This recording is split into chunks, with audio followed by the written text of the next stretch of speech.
Hello friends, आज हम करने वाले हैं 11th क्लास की जो बुक है हॉर्नबिल, उसका 4th चैप्टर करेंगे आज। इसका टाइटल है लैंडस्केप ऑफ द सोल। इसके राइटर हैं Nathalie Trouveroy and the writer tells us that how different the Chinese art form is from the European art form, and the writer uses two stories to make a contrast. European art is about reproducing an actual view, whereas Chinese art is about not creating a real landscape. European art is an artist's way to let viewers show exactly what he wants them to see in the landscape.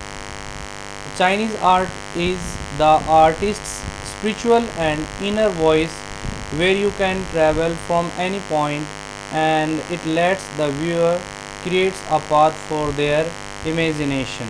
So in this way come to know that the writer makes a contrast between the Chinese art and the European art. Okay. So let's start the story. A wonderful old tale is told about the painter Wu Daozi who lived in the 8th century. एक बहुत ही wonderful कहानी, tell means होता है story. ये painter वू डाओजी के बारे में, जो कि 8th सेंचुरी में रहता था, उसके बारे में बताई जाती है। His last painting was a landscape commissioned by the Tang Emperor Zhuangzong to decorate a palace wall. और उसकी जो पेंटिंग थी, लास्ट पेंटिंग, वो एक लैंडस्केप थी जो कि टांग एम्परर जुआंगजोंग के द्वारा उसे बनाने के लिए आदेश दिया जाता है अपने महल की दीवारों को सजाने के लिए। The master had hidden his work behind a screen. और मास्टर ने क्या किया था, अपनी जो काम था, जो रचना थी, जो कृति थी, उसको एक स्क्रीन के पीछे छुपा दिया था।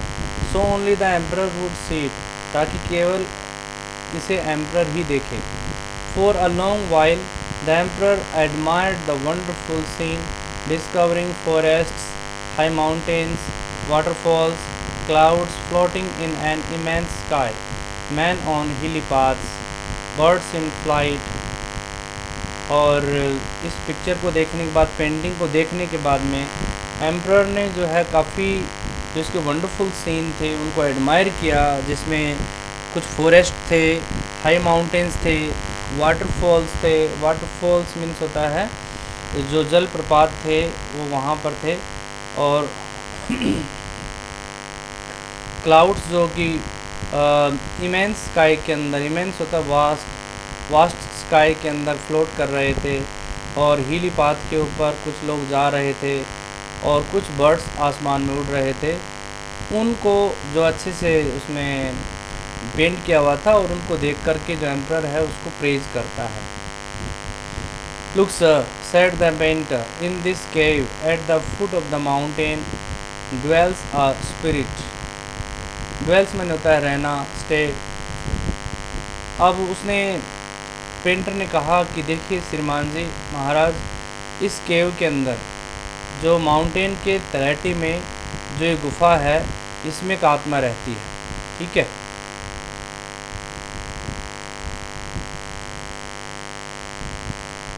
The painter clapped his hands and the entrance to the cave open.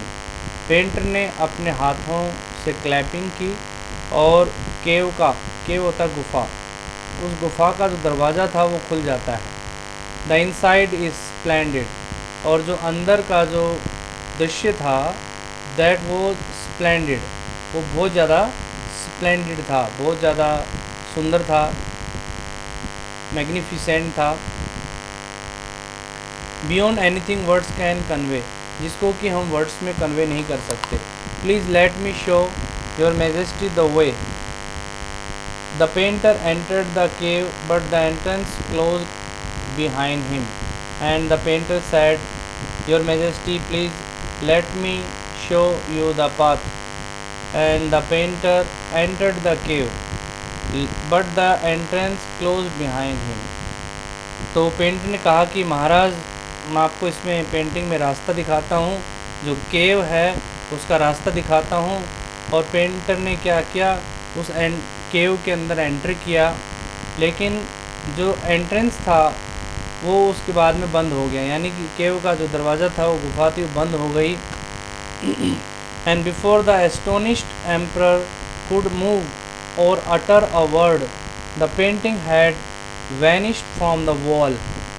और इससे पहले कि वो हैरान, ग्रेटली सरप्राइज्ड, जो एम्परर था, एस्टोनिश्ड कौन होता है, बहुत ज़्यादा सरप्राइज्ड, जो एम्परर था, सम्राट था, वो कुछ वहाँ से हिल सकता या एक भी शब्द कह सकता, उससे पहले ही जो पेंटिंग थी वो दीवार से वैनिश, छूमंतर हो गई, गायब हो गई।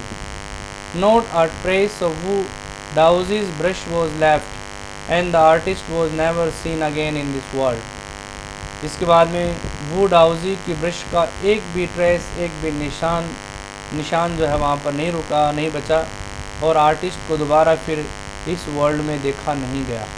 अब यहाँ पर देखिए, एक बात हमें बिल्कुल समझनी चाहिए कि जो पेंटिंग थी वो एक इमेजिनेशन है, पेंटिंग बनाई, और पेंटर का जो इमेजिनेशन है वो कितनी स्ट्रॉन्ग है, कितनी स्ट्रॉन्ग इमेजिनेशन थी उस पेंटर की, इसमें इस बात को एक्सप्लेन किया गया है। कितनी स्ट्रॉन्ग थी उसकी इमेजिनेशन कि वो अपनी इमेजिनेशन के ज़रिए उस पेंटिंग के अंदर एंटर कर जाता है और इस संसार से बिल्कुल अलग हो जाता है, जुदा हो जाता है। And he got the heavenly abode in the another world, okay, in the world of the spirits। तो इस प्रकार से वो जो पेंटर था वो अपनी इमेजिनेशन को शो करता है, एक स्पिरिचुअल एस्पेक्ट को एक्सप्लेन करता है। राइटर ने उसी पेंटर के बारे में बताया है कि जो वू डाओजी थे, उनका स्पिरिचुअल जो कॉन्सेप्ट था वो कितना अधिक इंटेंस है, कितना वाइड था, और उनकी इमेजिनेशन जो है वो इतनी स्ट्रॉन्ग होती है कि वो अपनी पेंटिंग के अंदर अपनी इमेजिनेशन पावर से एंटर करते हैं उसी के अंदर, और इस संसार से जुदा हो जाते हैं, इस संसार को छोड़कर चले जाते हैं। ठीक है, तो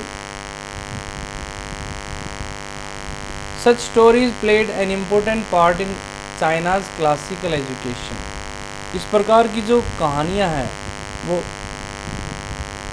चाइनीज़ एम्परर के अंदर, चाइना की जो हिस्टोरिकल स्टोरीज़ हैं, जो हिस्टोरिकल आर्ट है चाइना की,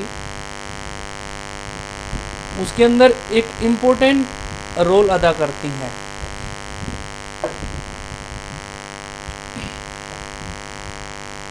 चाइना की जो पुरानी कहानी है, हिस्टोरिकल आर्ट है, उसमें इस प्रकार की जो कहानियाँ, उनका एक इम्पोर्टेंट पार्ट है। The books of Confucius and Zhuangzi are full of them। Confucius and Zhuangzi are इस प्रकार की जो कहानी, उनकी जो बुक्स हैं उनमें भरी पड़ी हैं। They help the master to guide his disciple in the right direction।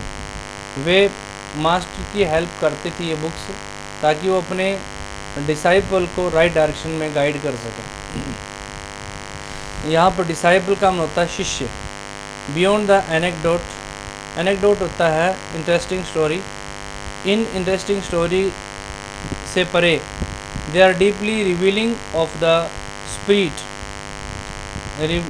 Deeply revealing the spirit in which art was considered. और इन इंटरेस्टिंग स्टोरीज़ के अलावा से परे, ये उस डीपली उस चीज़ को, आत्मा को अभिव्यक्त करती हैं, अब आत्मा के बारे में बताते हैं डीपली अपनी, जिसमें कि आर्ट जो है वो कंसीडर्ड की जाती है, यानी कि आत्मा का और आर्ट का एक सामंजस्य जो है, जो एक सिंक्रोनाइजेशन है, उसको यहाँ पर एक्सप्लेन किया गया है। कंट्रास्ट दिस स्टोरी और another famous one about a painter who wouldn't draw the eye of a dragon he had painted for fear it would fly out of the painting, with an old story from my native Flanders that I find most representative of Western painting। So here the writer tells us that contrast this story और another famous one, कि इस कहानी को compare कीजिए या किसी दूसरी प्रसिद्ध कहानी के साथ में, जो कि एक पेंटर के बारे में है जिसने एक ड्रैगन की आई को नहीं ड्रॉ किया। ही हैड पेंटेड, जो उसने बनाई थी पेंटिंग, उसकी ड्रैगन की आई को उसने छोड़ दिया, उसको ड्रॉ नहीं किया। For fear it would fly out of the painting, क्योंकि इसे इस बात का डर था कि ये पेंटिंग से बाहर उड़ जाएगा ये dragon. With an old story from my native Flanders that I find most representative of western painting. With an old story, जो जिसकी एक पुरानी कहानी के साथ में इसको वो कंट्रास्ट करता है, जो कि एक नेटिव फ्लैंडर्स मीन्स होता है medieval countries in western in native Flanders का मतलब यहाँ पर है कि जो वहाँ पर नेटिव कंट्रीज़ हैं, countries in western Europe, medieval Europe के अंदर जो कंट्रीज़ थे उनको फ्लैंडर्स कहा गया है। उनके जो नेटिव्स थे उन्होंने उनकी द्वारा जो कहानी बताई गई है उनके साथ वो कंपेयर करता है, इस कहानी को कंट्रास्ट कंपेयर करता है। That I find most representative western painting, जिसको कि राइटर वेस्टर्न पेंटिंग का एक रिप्रेजेंटेटिव के रूप में मानता है, एक प्रतिनिधि के रूप में इसको मानता है। यानी कि वो पेंटिंग थी वो इतनी ज़्यादा रियलिस्टिक होती है और इतनी ज़्यादा उसको गहराई के साथ बनाया गया था, ड्रॉ किया गया था पेंटिंग को उसके पेंटर के द्वारा, कि जो ड्रैगन था उस ड्रैगन की आँख को उसने नहीं बनाया सिर्फ इसी बात के लिए कि कहीं ये ड्रैगन जो है इस पिक्चर से बाहर ना उड़ जाए। ठीक है, तो हम यहाँ पर समझ सकते हैं कि वो जो पेंटर था उसने कितना रियल या रियलिस्टिक वे से उसको ड्रॉ किया था। इन 15th century Antwerp, a master blacksmith called Quentin Mistis fell in love with a painter's daughter। 15th century में एंट्रैप एक मास्टर ब्लैकस्मिथ था जिसका नाम था सेंचुरी एंट्रैप। इन 15th century entrap 15th century में, जो कि सिटी ऑफ नॉर्दर्न बेल्जियम, यानी कि एंट्रैप जो है एक नॉर्दर्न बेल्जियम के अंदर एक शहर है। ठीक है, वहाँ एक मास्टर ब्लैकस्मिथ था जिसका नाम था क्विंटन मैट्सिस। उसका जो है who fail in love with A painters daughter, जो कि एक पेंटर की डॉटर के साथ वो उसके लिए प्यार हो जाता है उसे।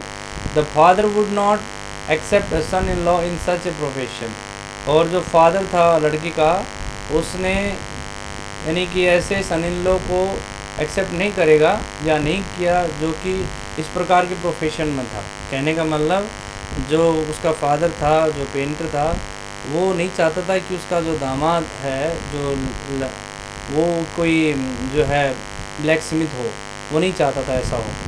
ठीक है, तो उसने क्या किया, the father so Quinton sneaked into the painter's studio and painted a fly on his latest panel with such delicate realism that the master tried to sweat it away before he realized what had happened। इसलिए Quentin जो था, जो black Smith था, वो चुपके से स्निक्ड होता है on the sly he entered into the cabin of painter studio. उसने पेंटर के स्टूडियो, पेंटर कौन है यहाँ पर, वो था उस लड़की का फादर। ठीक है, तो वो उसके साथ उसके स्टूडियो में घुस जाता है चुपके से। And painted A fly on his latest panel, और जो उसके लेटेस्ट पैनल के ऊपर उसने एक मक्खी की तस्वीर बना दी, पिक्चर बना दी। विथ सच डेलिकेट रियलिज्म, और इतनी यथार्थ बना दी, इतनी रियलिस्टिक बनाया उसे, that the master try to sweat it away before he realised, कि मास्टर ने क्या किया, जो मास्टर पेंटर था उसने स्वेट मनी होता हिट करना, कि उसने इसे हिट करके भगाने की कोशिश की। यानी कि जो पिक्चर थी उसमें जो मक्खी बनाई थी उस मक्खी को हिट करके वहाँ से भगाने की कोशिश की। तब उसने कहीं जाके रियलाइज़ किया कि क्या हुआ था। Quentin was immediately admitted as an apprentice into his studio, और क्विंटिन जो कि ब्लैक स्मिथ था उसको immediately at the very moment instantly उसे अप्रेंटिस के रूप में अपने एक नोविस के रूप में स्टूडियो के अंदर उसको एडमिट किया गया, ठीक है, यानी कि अपने उसे अपना शिष्य बना लेता उसे। He married his beloved and went on to become one of the most famous painters of his age. In this way उसने अपनी प्रेमिका से शादी कर ली और वो अपनी अपनी एज का, अपने समय का एक बहुत ही प्रसिद्ध पेंटर बन जाता है। These two stories illustrate what each form of art is trying to achieve. ये दोनों कहानियाँ हमें ये बताती हैं, इलस्ट्रेट करती हैं, समझाती हैं कि आर्ट की जो प्रत्येक फॉर्म है वो हमें क्या मतलब क्या अचीव करने की कोशिश करती है। एक चाइनीज़ आर्ट ऑफ फॉर्म है और एक यूरोपियन आर्ट ऑफ फॉर्म है, ठीक है। तो चाइनीज़ में क्या है, चाइनीज़ स्टोरीज़ के अंदर एक स्पिरिचुअल टच है, यानी कि उसमें इन्वॉल्वमेंट ऑफ द स्पिरिट है, एक स्पिरिचुअल उसका एस्पेक्ट है। जबकि जो यूरोपियन जो पेंटिंग है उसके अंदर कहीं ना कहीं जो रियलिस्टिक को जो है, रियलिस्टिक इल्यूजन को प्रायोरिटी दी जाती है। जो यूरोपियन पेंटिंग्स होती हैं उनके ज़रिए जो पेंटर है वो चाहता है कि जो देखने वाले लोग हैं वो उसके नज़रिए से ही पेंटिंग को देखें, जिस दृष्टिकोण से उसने बनाई है, जिस कॉन्सेप्ट के साथ उसने ड्रॉ किया है, उसी कॉन्सेप्ट के साथ में उस पिक्चर को देखें, उसी नज़रिए से देखें। लेकिन जो चाइनीज़ स्टोरीज़ हैं, चाइनीज़ स्टोरीज़ के अंदर वो चाहता है पेंटर कि जबकि जो चाइनीज़ आर्ट है उसके अंदर जो पेंटर है वो चाहता है कि जो जो दर्शक हैं, देखने वाले हैं पेंटिंग को, वो किसी भी एंगल से उसके अंदर एंटर कर सकते हैं, because that's a part of N imagination. और वो देखने वाले के ऊपर, स्पेक्टेटर के ऊपर छोड़ देता है कि वो किस तरीके से, किस नज़रिए से देखे। वो फ्री है, किसी भी तरीके से देख सकता है चाइनीज़ आर्ट को, और क्योंकि उसके अंदर जो इन्वॉल्वमेंट है वो आत्मा का इन्वॉल्वमेंट है और वो एक इमेजिनेशन का पार्ट है। और उसके अंदर जितनी स्ट्रॉन्ग इमेजिनेशन होगी उतना ही वो उसके अंदर जो है उस आर्ट को समझ पाएगा, उस पेंटिंग को समझ पाएगा और उसके अंदर एंटर कर पाएगा। तो ये दोनों में डिफरेंस है, बेसिक डिफरेंस दोनों में यही है। In the Chinese story the emperor commissions a painting In the Chinese story, the emperor commissions a painting and appreciates its outer appearance, but the artist reveals to him the true meaning of his work. Chinese stories में जो emperor है वो एक painting बनाने के लिए आदेश देता है और इसकी जो आउटर अपीयरेंस है उसको अप्रिशिएट करता है, उसकी बड़ाई करता है, ठीक है। जैसा कि वुड हाउजी ने पेंटिंग बनाई और जो एम्प्रर था, टांग एम्प्रर, टांग जुआंगजोंग, उसने क्या किया, उसको अप्रिशिएट किया। लेकिन वो जो एम्प्रर था वो उस आर्ट की, उस पेंटिंग का जो रियल व्यू था, बनाने का जो रियल ओपिनियन था, कॉन्सेप्ट था, वो समझ नहीं पाया। लेकिन उसने वो देखा, बाहर से सिर्फ पिक्चर को देखा, आउटर अपीयरेंस को देखा और उसको अप्रिशिएट किया। But the artist reveals to him the true meaning of his work. लेकिन जो आर्टिस्ट है वो रिवील करता है, व्यक्त करता है कि उसके लिए उसे reveals to him the true meaning of his work. लेकिन आर्टिस्ट जो है वो एम्प्रर को अपने काम का जो वास्तविक, अपनी रचना का जो वास्तविक मीनिंग है वो उसे बताता है कि मैंने पेंटिंग किस लिए बनाई है, ठीक है, जो कि एम्प्रर भी समझ नहीं पाया। The emperor may rule over the territory he has conquered, but only the artist knows the way within. Emperor जो है हो सकता है कि एक पर्टिकुलर क्षेत्र के ऊपर राज करे जिसको उसने जीता हो, but only the artist knows, केवल आर्टिस्ट जानता है कि अंदर का रास्ता क्या है, यानी कि अंदर कहाँ तक उसकी पहुँच है। इस बात को राइटर, जो आर्टिस्ट है, वो जानता है, क्योंकि कहा जाता है कि जहाँ पहुँचे ना रवि वहाँ पहुँचे कवि, यानी जहाँ पहुँचे कवि वहाँ पहुँचे ना रवि। तो इसका मतलब ये है कि आर्टिस्ट की और इनकी जो इमेजिनेशन होती है वो बहुत ज़्यादा स्ट्रॉन्ग होती है। The Daoji, let me show the way, the Dao is a word that means both the path और the method and the mysterious works of the universe. Let me show the way, ये दो दाउजी के जो word थे उसने कहा कि मैं तुम्हें दिखाता हूँ। ये वर्ड जो है, इसका मतलब ये हुआ कि बोथ द पाथ, कि दोनों ही रास्ते और दोनों तरीके, and the mysterious works of the universe, जो मिस्टीरियस जो काम, जो संसार के ब्रह्मांड के जो मिस्टीरियस काम हैं, जो रहस्यमय जो रचनाएं हैं और जो रहस्यमय जो रास्ते हैं, जो तरीके हैं, उन दोनों को ही ये रिप्रेजेंट करता है। Let me show the way, because the emperor was able to admire and see the outer appearance while the artist knew the way inside his painting. The painting is gone but the artist has reached his goal. Painting चली गई है लेकिन artist अपने लक्ष्य को प्राप्त कर गया है। बियॉन्ड एनी मटीरियल अपीयरेंस, किसी भौतिक उपस्थिति से कहीं दूर। मटीरियल अपीयरेंस का मतलब जो भौतिक रूप से हमें कुछ दिखाई देता है, whatever we see in this world and beyond this world, wherever the world is the another plane of existence, तो वहाँ पर वो आर्टिस्ट पहुँच गया है अपनी उस कला के माध्यम से, अपनी इस पेंटिंग के माध्यम से उसको एक मीडियम बना करके वो अपने गोल को प्राप्त उसने कर लिया है। तो आज हम इतना ही करेंगे इसके अंदर। Next will cover in next video, second video में कवर करेंगे, ठीक है। आई होप कि आपको लाइन टू लाइन समझ में आया होगा। फिर भी अगर कोई प्रॉब्लम आ रही है तो आप मेरे को ज़रूर कॉल करें और व्हाट्सएप के द्वारा भी आप पूछ सकते हैं, ठीक है। Thank you, have a nice day.